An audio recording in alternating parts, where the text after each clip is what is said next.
It's time for the NFL Combine, ladies and gentlemen, and to kick things off, we're going to have a Twitter Tuesday coming up next on the Locked On Giants podcast. You are Locked On Giants, your daily New York Giants podcast, part of the Locked On Podcast Network, your team every day.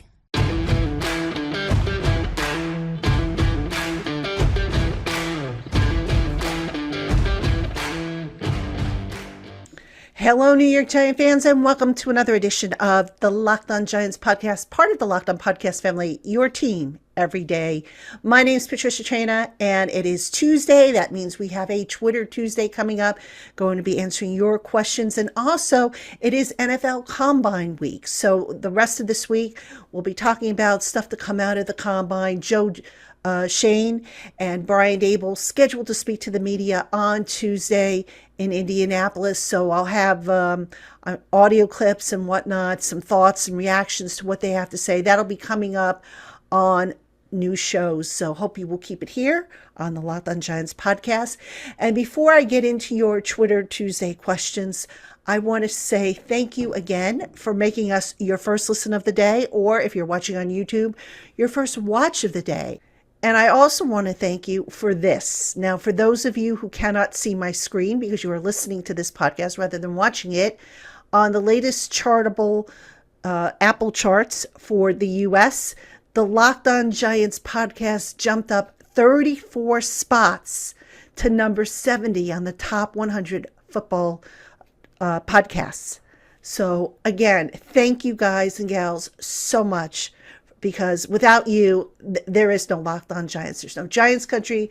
There is no me doing what I love to do so much. So appreciate you taking the time to listen, to watch, to respond. I know sometimes some of the shows, there are opinions expressed that you don't necessarily agree with. But hey, that's what makes this world go around, if you will. So thank you for listening to the Locked On Giants podcast. Now, let's get into your questions here on Twitter Tuesday. All right, Giant fans, we only have a few questions this week. Last week we had a bigger mailbag, but nonetheless, I'm going to answer your questions because they are important. So let's kick off with a couple from email. And I'm going to start with one from Dan S., who is a new listener to the show. Thank you, Dan, for tuning in. I hope you've been enjoying the Locked On Giants podcast. And Dan writes, in your Combine preview and other podcasts, you've commented on Daniel Jones's poor reads, bad decisions making, late throws under Jason Garrett's disastrous and outdated offense. From your experience, were the same issues evident under Shurmur's offense? Because it seemed that Daniel was more comfortable in that scheme and delivered more big plays. Thank you for that question, Dan. And again, thank you for listening to the Locked On Giants podcast. My feeling with Pat Shurmur's offense was that it was a little bit closer to what Daniel did at Duke. So the margin for error, I don't think was as big as it was with Jason Garrett. Jason Garrett ran more of a stick route concept, more of a downfield concept. Pat Shurmur kind of limited stuff, if I remember correctly, to a part of the field to help Daniel become acclimated. Now, that being said, Dan, I still say that Daniel Jones was rushed into the starting lineup before he was ready. I did not think we would see Daniel Jones start until at least mid-year, maybe a little later, kind of like the same pattern that Eli Manning followed when he was a rookie.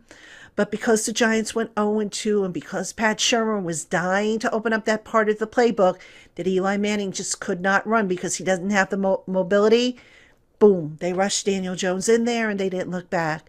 And in retrospect, well, actually, I thought it was a mistake then. In retrospect, it still is a mistake because you wonder if Daniel had had some more opportunities to sit and learn, could they have maybe opened up more of the playbook with him, where as opposed to limiting him to say a part of the field, maybe he could have seen the entire field and explored that a little bit better. So just, I don't know, really disappointing, to be honest with you, with how that all played out. But look, Daniel did the best that he can. He still does the best that he can. I don't think we should give up on him necessarily. And let's see if Brian Dable And Mike Kafka can put together a system that is going to take advantage of what this young man does well. And look, if Daniel Jones doesn't deliver this year, if he gets hurt or, just doesn't, the same problems pop up, then you move on. It's enough's enough at this point. So, all right, thank you for that question. Let's go to another email question. This one comes from Colin O, who asks, with the addition of Brandon Brown, the philosophy of evaluating talent becomes more worldwide. He spoke in his interview with Bob Papa about looking at Canada, rugby, etc. Giants tried that international route with Sandra Platskummer and Nate Ebner, but that hasn't planned out. Let's see. My question is, how deep do you think the Giants will search for players outside the normal realm and give these athletes a shot? All right, Colin, thank you for that question. I just want to clear up a couple of quick things from your email. Number one, Nate Ebner came down from the Patriots. Now, yes, he was a rugby player, still is, I believe, but he was also a football player that Joe Judge wanted on the Giants. So yeah, I don't know that I would count him in the list of looking under every little nook and cranny to find a football player. As far as Sandra Platskummer was concerned, he was awarded to the Giants as part of the International Pathway Program. So what that program is every year there are players from, within Europe who played football over in Europe, and they take part in this program. And then the Pathway Program awards them to a division within the NFL. I'm not sure if it's on a rotation or chosen at random, but I know when the year that Platskummer was awarded to the Giants, every team in the NFC East got somebody from the International Pathway Program. So that wasn't, I wouldn't really count that as the Giants scouts uncovering Platskummer. That was more or less a different branch of the NFL doing so. So that said, regarding your question, let's see what this group does. I believe Brandon Brown when he says, look, you've got to search the whole wide world for football players. If you are determined to win, and if you are all about doing your job right as a scout, you don't limit yourself. You leave no stone unturned. And I believe this group will do that. Obviously, we'll have to see what they turn up and if they do go ahead and do it or if they're just talking. But, I don't know how detailed the previous regime was with looking outside. I don't think the Giants necessarily had an international scout that I know of. I don't know if they sent people over to Europe to scour, the NFL over there, or not the NFL, football over there. They might have just relied on the International Pathway Program. So I'm curious to see what this regime does, because I could see them maybe appointing somebody and sending somebody over, to Europe and maybe even to Australia to serve as a scout over there. So, but thanks for that question. That was a pretty good one. I appreciate you. All right. Let's see. Let's go to the Twitter questions now. Let's kick this one off with David Langston. When do you think the cuts will start happening? David, I'm anticipating they're going to happen any day now. I mean, look, they have until March, I think it's March 16th, to get underneath the salary cap. At the combine, usually GMs and agents get together. They discuss things like pay cuts. They discuss things like contract extensions, so on and so forth. I think there's going to be a lot of activity, a lot of discussion going on this week, in addition to, the Giants scouting prospects. And then we're going to start to see some moves made. So sit tight. It's coming. It has to come within the next, the next 3 weeks or so, because, if they're not under the cap limit, they're going to get penalized. So, all right, Giant fans, you are listening to the Locked On Giants podcast with Patricia Traynor. We're going to take a quick break, and when we come back, more of your Twitter Tuesday questions. All right, Giant fans, we have more coming up on today's Locked On Giants podcast. But first, BetOnline is the #1 spot for all your sports betting needs. BetOnline.net is also the best spot for your sports scores, podcasts, and news, whether it's basketball, hockey, boxing, and UFC, plus your favorite Vegas games. Head on over to their website today and learn more about the trends and action. BetOnline, where the game starts. All right, Giant fans, welcome back to the Locked On Giants podcast. I am Patricia Traina, and we have a Twitter Tuesday today. Not a lot of questions, but we are going through them nonetheless, because whether we get over 24 or we just get a few, they all will get answered as long as they are reasonably asked. So happy to do that. And let's kick off this segment with a couple more from Twitter.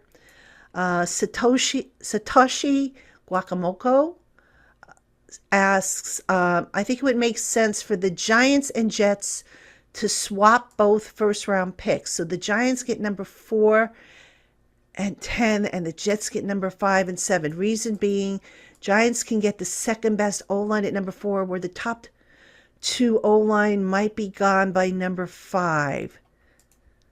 Satoshi, I don't understand your question. Why? The Jets need offensive line help too. Why would they want to swap picks? I mean, dude, you've got to explain this question to me a little bit better, because I don't see the logic behind it. The Giants and the Jets, they both need offensive line help. I mean, I don't know what to say.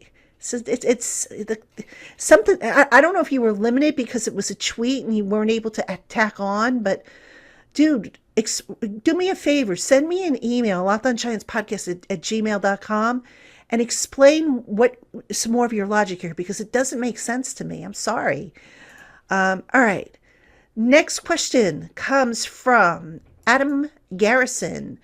If the Seahawks offered a deal to the Giants that Shane deemed fair for Russell Wilson, would it make any sense for the Giants to even consider, as with many other holes we have to address, and our cap situation?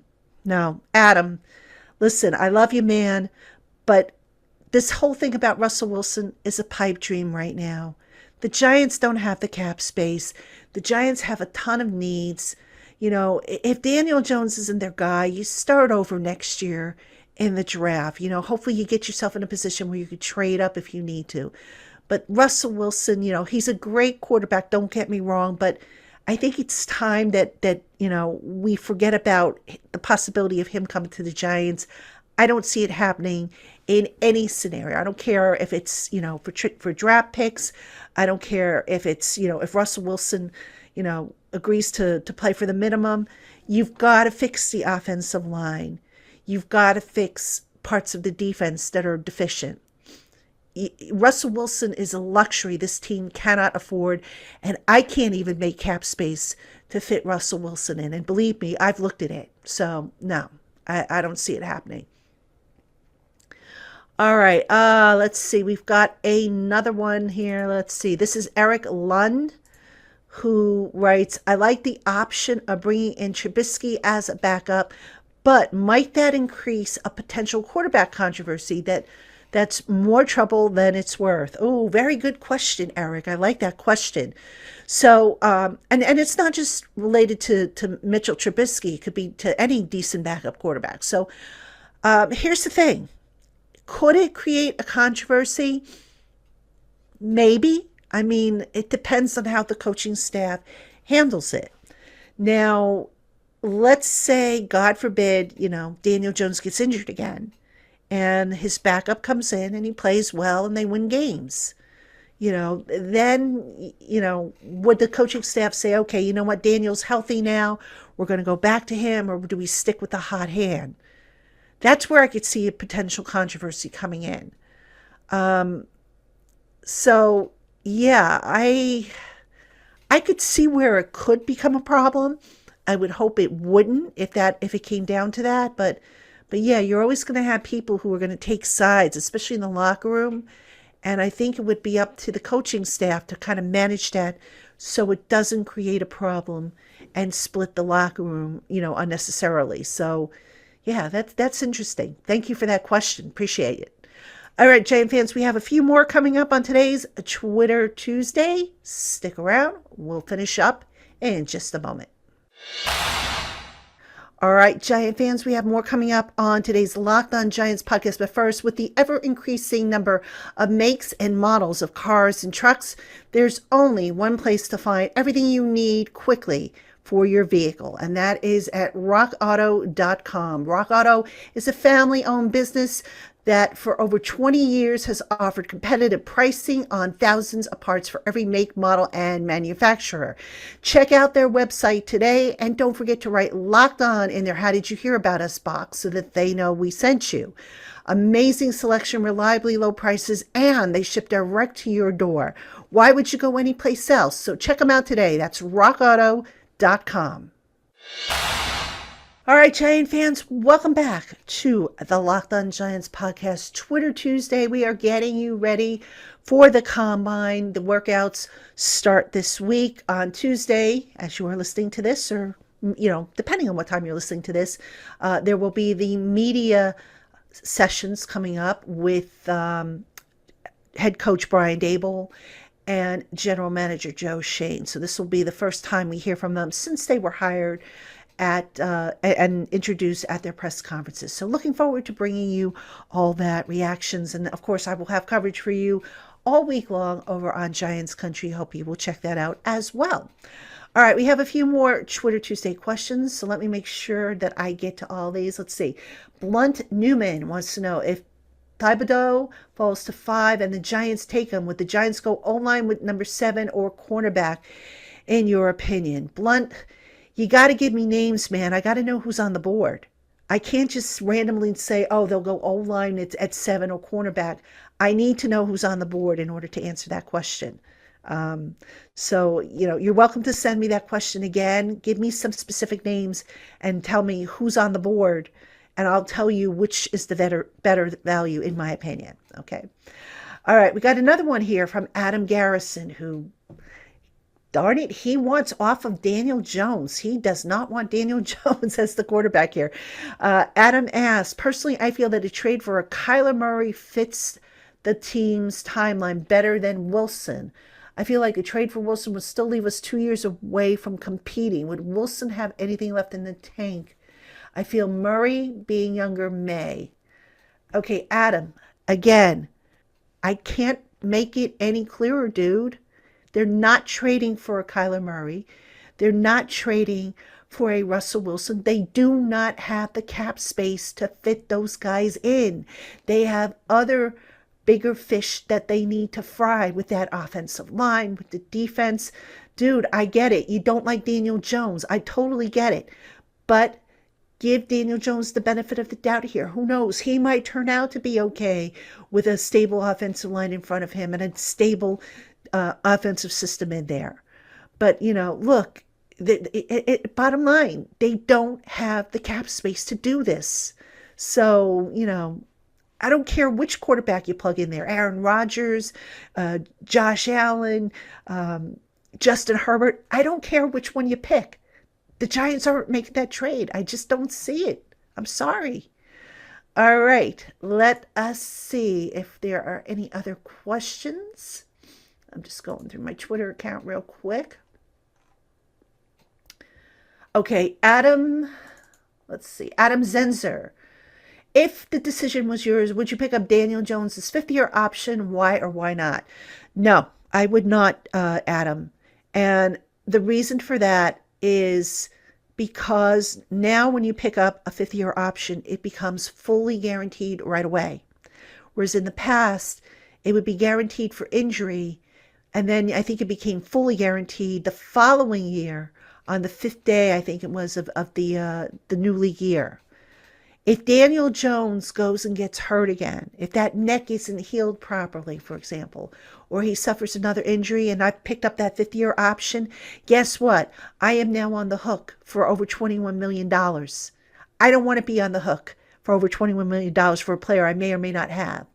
All right. The answer to me, Adam, is you let him play out this year. You see how he does in Brian Dable's system. A system, by the way, that is going to be catered and tailored to what he does best.